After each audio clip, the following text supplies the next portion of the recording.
continente em busca de soluções. A Europa procura saídas para a crise. Nas últimas décadas, partidos de direita e de esquerda têm falhado repetidas vezes na gestão da economia, abrindo caminho para a volta de velhos fantasmas. Com o desemprego em níveis assustadores e a falta de capacidade dos estados para promover a retomada do crescimento, o clima é de preocupação. Discursos radicais conquistam espaço entre os atingidos pelo desemprego. Na França, a extrema-direita obteve quase 18% no primeiro turno das eleições presidenciais. Na Grécia, um partido abertamente neonazista amplia a representação no parlamento. Nesse quadro, o novo presidente francês, François Hollande, chega ao poder prometendo romper o pacto de austeridade assumido com a União Europeia. Tudo isso deixa no ar a pergunta: há saída para a Europa? Matéria de capa está começando.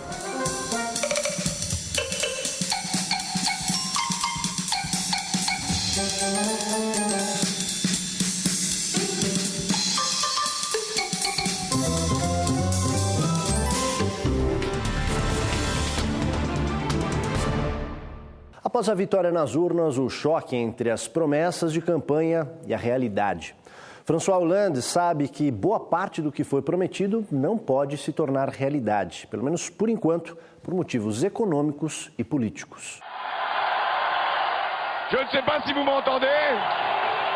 Sur la place de la Bastille. A festa na Praça da Bastilha, símbolo da libertação dos franceses da monarquia absolutista em 1789, foi um misto de sonho e esperança. Ao fundo, com direito à rima, lê-se Le changement, c'est maintenant. A mudança é agora. Um slogan fácil de vender, mas difícil de cumprir. Na vida real, após a eleição, Hollande tem de enfrentar o fato de que o Tesouro francês, bastante endividado com os gastos sociais, não tem dinheiro para investir e gerar os empregos que ele prometeu ao longo da campanha.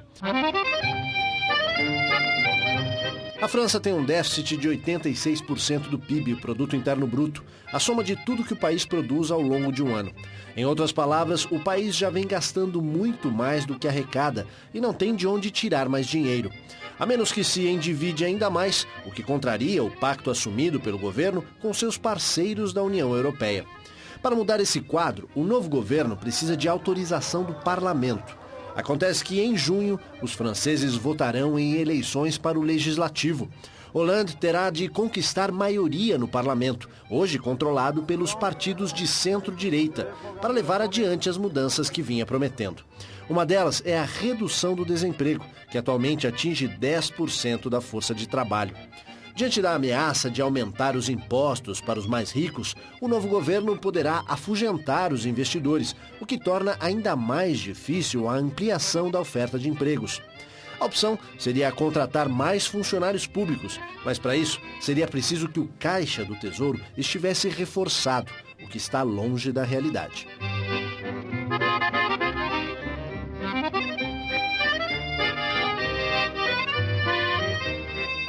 Um final melancólico para um presidente que prometeu muito. Ao assumir a presidência em 2007, substituindo o também conservador Jacques Chirac, Sarkozy anunciava uma nova era de grandeza para a França. Le président sortant Nicolas Sarkozy, aux côtés de François Hollande, le président... Na tradicional cerimônia junto ao Arco do Triunfo, para celebrar o final da Segunda Guerra, os rivais voltaram a se encontrar. Ali, no clima de festa oficial, os rancores da campanha foram deixados temporariamente de lado. Não estava ali o Sarkozy que acusou Hollande de mentiroso durante os comícios, nem o vencedor que havia taxado o rival derrotado de irresponsável. Maintenant, c'est la cordialité. Agora a cordialidade, como manda o protocolo. Na vida real, ao contrário do que havia anunciado, Sarkozy entrega um país onde o desemprego na faixa de 10% cresce pelo 11º mês consecutivo. Para criar os 150 mil empregos que prometeu ao longo da campanha, o novo presidente, François Hollande, teria de contar com o crescimento econômico da ordem de 1,7% do PIB, mas as melhores estimativas apontam para esse ano uma elevação de apenas 0,5%. Para complicar, a França tem hoje uma dívida recorde de 1 trilhão e 700 bilhões de euros. Para cobrir as despesas, o país precisa de empréstimos da ordem de 180 bilhões de euros ao ano. Desse total, 42 bilhões servem apenas para pagar os juros da dívida. E não é só isso. O déficit público, ou seja, o que o país gasta além do que arrecada, está em 5,2%. Nos padrões assumidos pelos países da zona do euro, esse número precisa cair para 3%. E está lá a preceptora Angela Merkel para dar uns puxões de orelha e cobrar que isso seja feito. No final, do novo Napoleão que se anunciava, Nicolas se reduziu apenas a uma rima pobre. Sarkozy, c'est fini. C'est fini, fini, fini, fini, fini, fini, fini. C'est fini, fini, fini, fini, fini, fini, fini. A chanceler alemã Angela Merkel telefonou para François Hollande assim que soube da sua vitória. Convidou-o para visitar Berlim, mas deixou clara a sua posição. Não pretende abrir mão da política de austeridade. Embora tenha sido uma parceira fiel de Nicolas Sarkozy, a ponto de levar à criação do termo Merkozy, Angela Merkel foi uma das primeiras dirigentes da União Europeia a cumprimentar François Hollande pela vitória. Ela destacou a importância da colaboração entre Alemanha e França para a estabilidade na Europa, mas lembrou que o pacto de austeridade que Hollande prometeu derrubar foi assinado por 25 países e não pode ser alterado por iniciativa de uma só nação.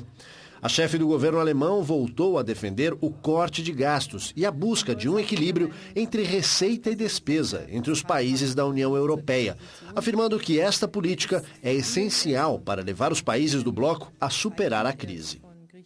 Com a mudança no governo francês, como fica a parceria entre França e Alemanha, que até agora liderou o bloco em crise? Vamos ouvir o doutor em Relações Internacionais e diretor da Consultoria de Riscos Executive Analysis, Bruno Reis, e o professor da Escola de Economia da Fundação Getúlio Vargas, Rogério Mori. A França tem se alinhado muito com a Alemanha nessa discussão de preservar os ajustes fiscais, né? Na verdade, boa parte do bloco conviveu com desajustes fiscais nos períodos de prosperidade, né? Então, ao invés de estarem ajustando suas contas públicas, estavam se endividando. E chega um momento em que, agora, durante a recessão e a crise, em que esses países apresentam dívida excessiva, como é o caso da Grécia, como é o caso da Espanha, como é o caso de Portugal, e eles têm dificuldade de financiamento,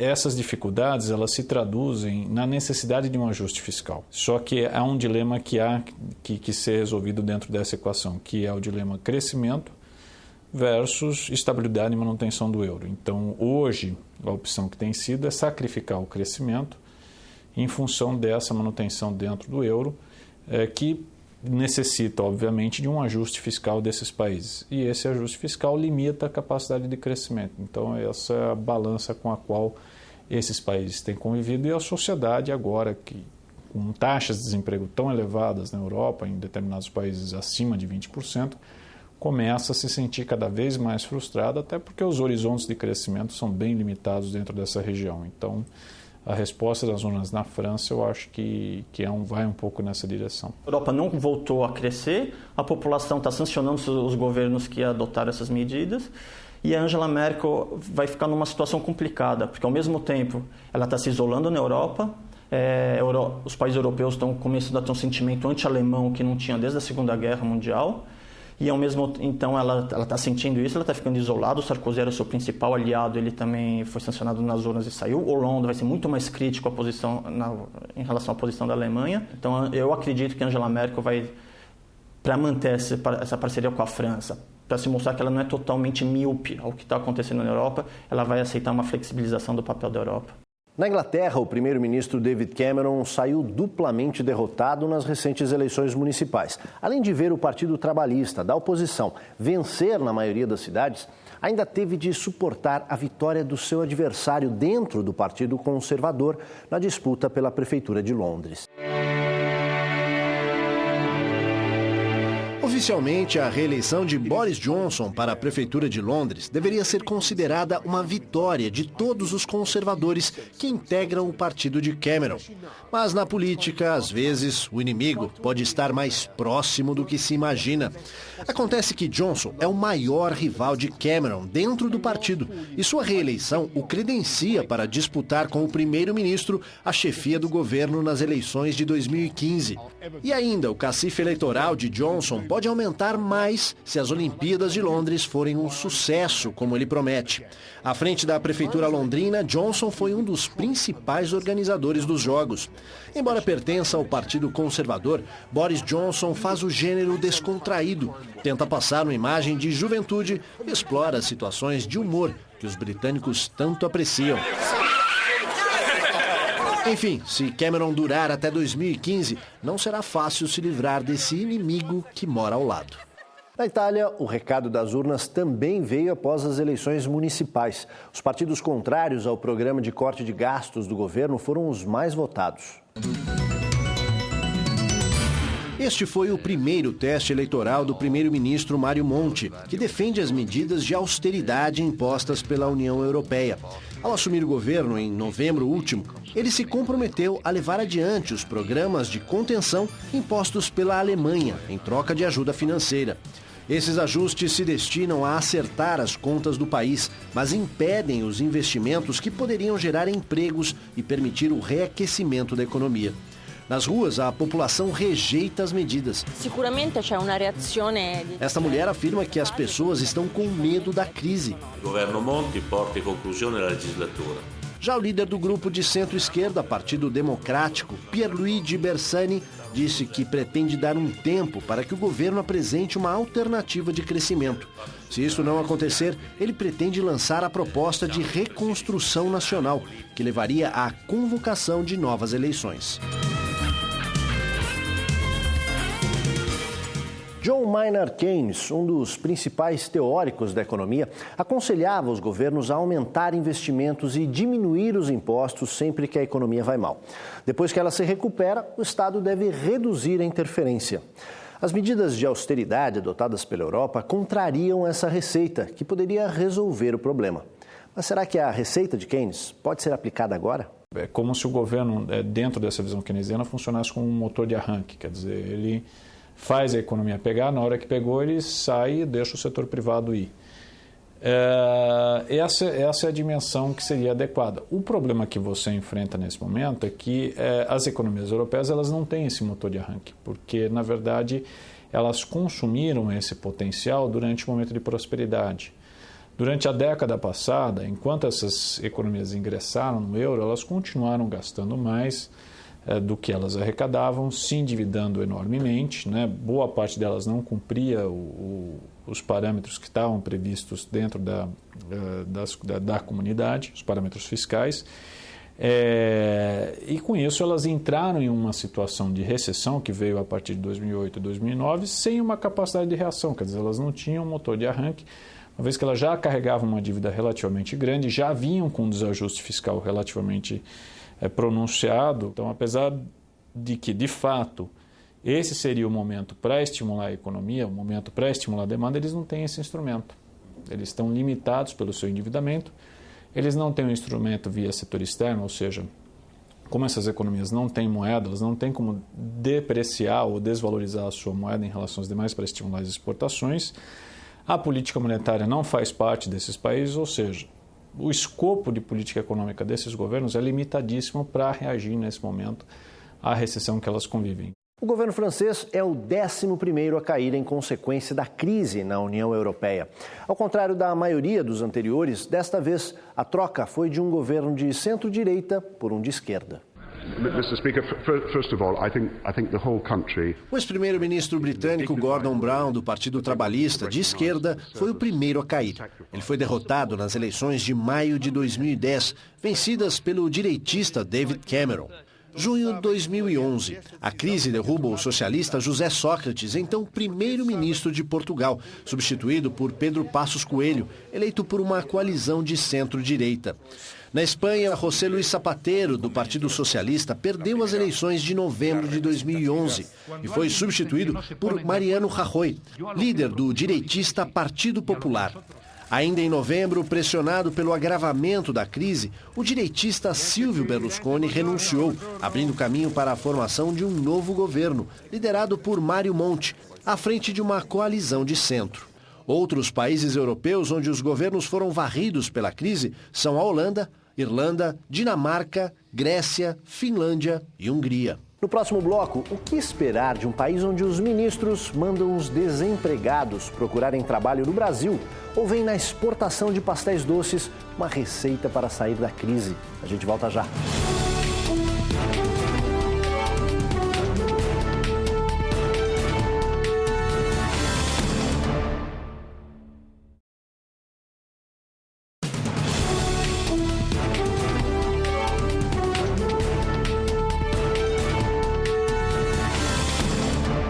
Um país onde um ministro da Educação aconselhou os professores desempregados a mudar para o Brasil e o ministro da Economia apontou como receita para sair da crise a venda de pastéis doces, não é à toa que a crise tenha se agravado. Portugal é uma das nações da zona do euro onde a esquerda foi derrotada nas urnas pelos conservadores. Foi bonita a festa, pá. Ao assumir o cargo de primeiro-ministro, em 2005, o então secretário-geral do Partido Socialista Português, José Sócrates, encarnava as esperanças dos trabalhadores que apostavam em dias melhores.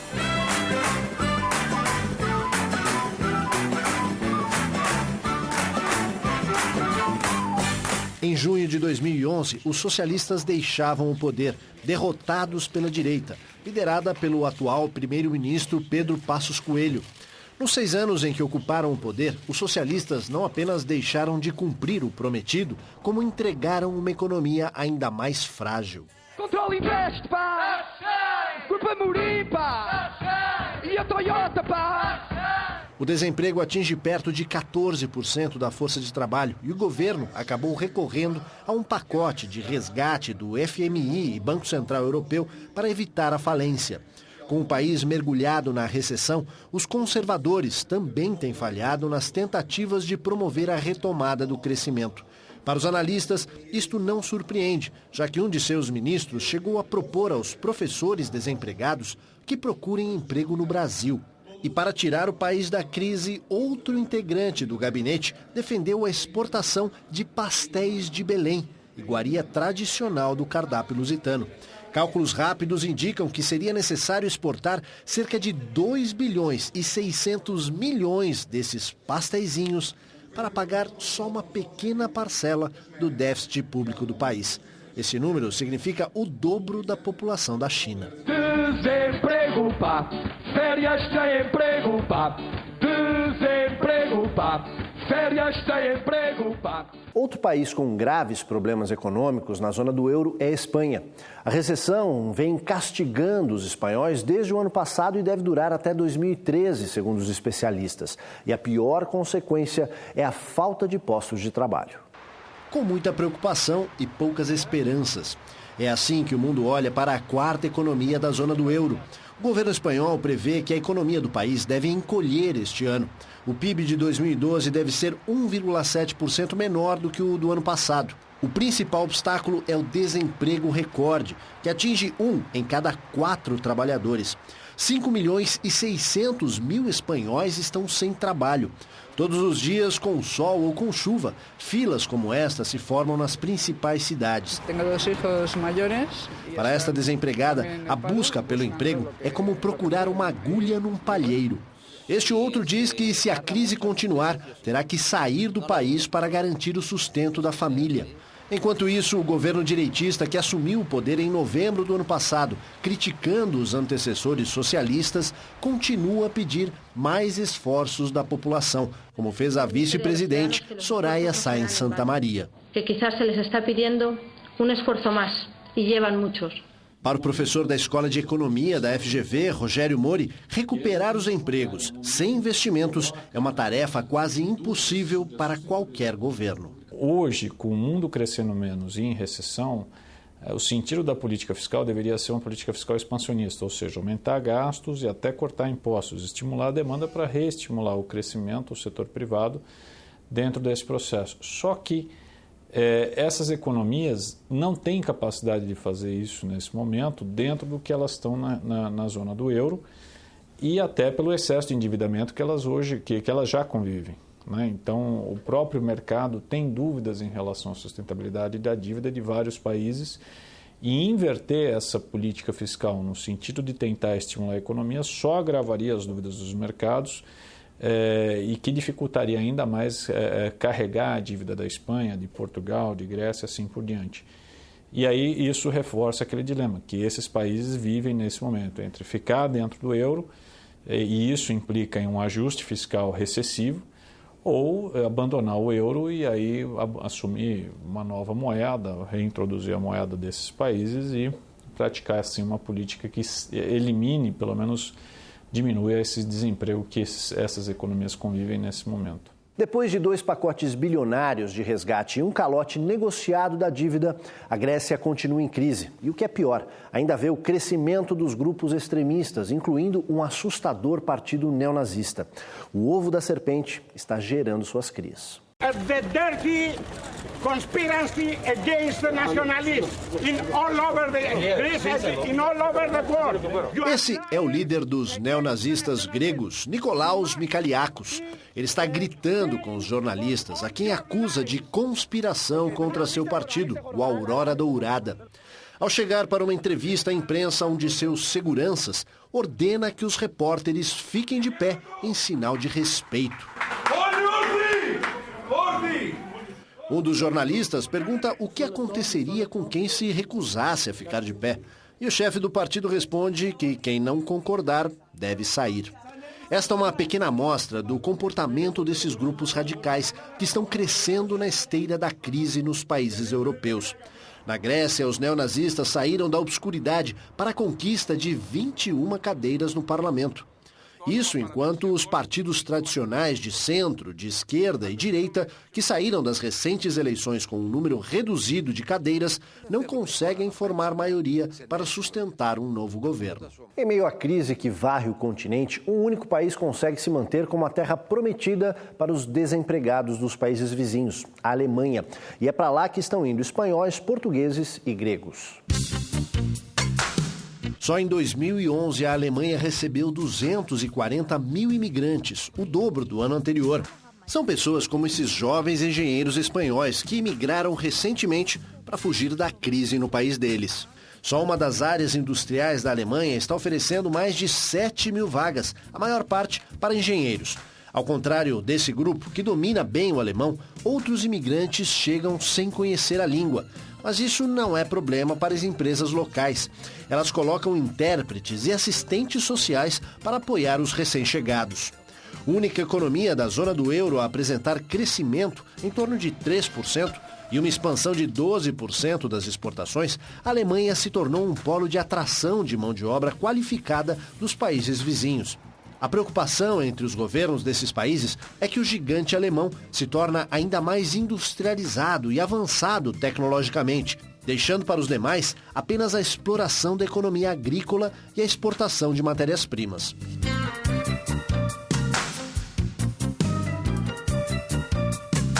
Uma das possibilidades no horizonte europeu é a saída de alguns países do bloco. Se as medidas de contenção da crise não derem certo e a insatisfação popular, que se manifesta nas ruas e nas urnas, continuarem alta, essa pode ser a única solução possível para as nações endividadas. A alternativa que você tem é você dotar novamente o governo de instrumentos de política econômica que possa sair dessa recessão. Só que dotar esse governo dessa capacidade, obviamente, seria dotá-lo de uma política monetária, uma política fiscal e uma política cambial autônoma.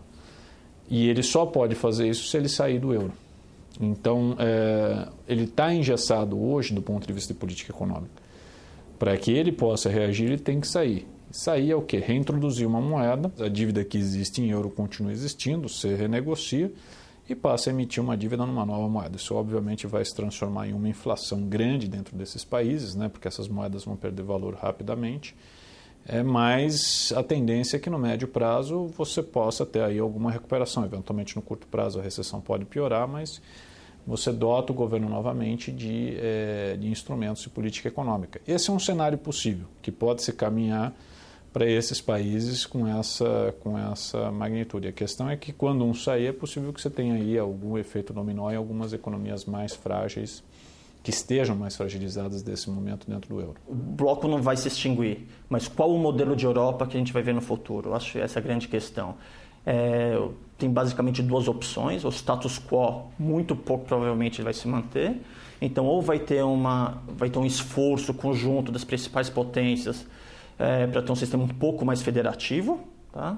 Ou senão vai ser o que os ingleses, os britânicos sempre advogaram, que vai ser uma Europa a duas velocidades, uma Europa um pouco menos unida, sobretudo na questão da política do Banco Central Europeu, extremamente restritiva.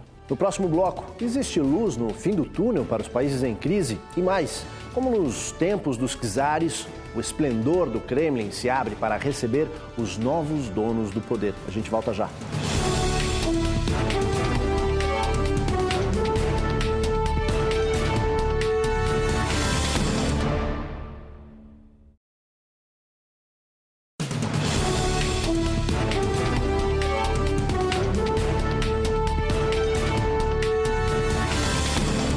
Na Rússia, Vladimir Putin tomou posse para cumprir o terceiro mandato como presidente, em meio a um crescente descontentamento entre a população. Vladimir Vladimirovich Putin. Os salões do Kremlin pareciam preparados para receber um novo czar do século XXI. E Putin tomou posse com ares de imperador, o estilo que vem cultivando desde que assumiu pela primeira vez, há 12 anos. Prestou juramento sobre uma constituição russa e prometeu trabalhar pelo crescimento econômico. Para deixar claro quem manda no país, impôs a volta de Dmitry Medvedev ao cargo de primeiro-ministro, como parte do jogo de cartas marcadas que eles vêm protagonizando e que tem despertado crescente oposição. Nas ruas de Moscou, a polícia prendeu centenas de pessoas após os protestos contra a perpetuação no poder do esquema Putin-Medvedev. Indiferente aos protestos, Putin voltou a exibir seu lado de atleta e super-homem.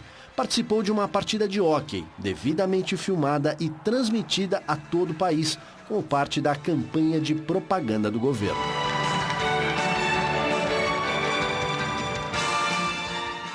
Será que há luz no fim desse túnel europeu? Os pessimistas dizem que sim, a do trem que vem na contramão das possibilidades de crescimento. Mas nem tudo está perdido. Para o professor da Escola de Economia da FGV, Rogério Mori, ainda há uma chance para o otimismo. Eu acho que se os Estados Unidos voltar a crescer, a China mantendo o seu crescimento, mesmo a América Latina, Brasil aí mantendo o seu crescimento, eu acho que isso tende a reduzir um pouco as tensões que a gente vive na Europa. Agora, o que tem que ficar claro dentro desse processo é que, uma vez que tem essa crise, esse é um grande teste que o euro vive nesse momento.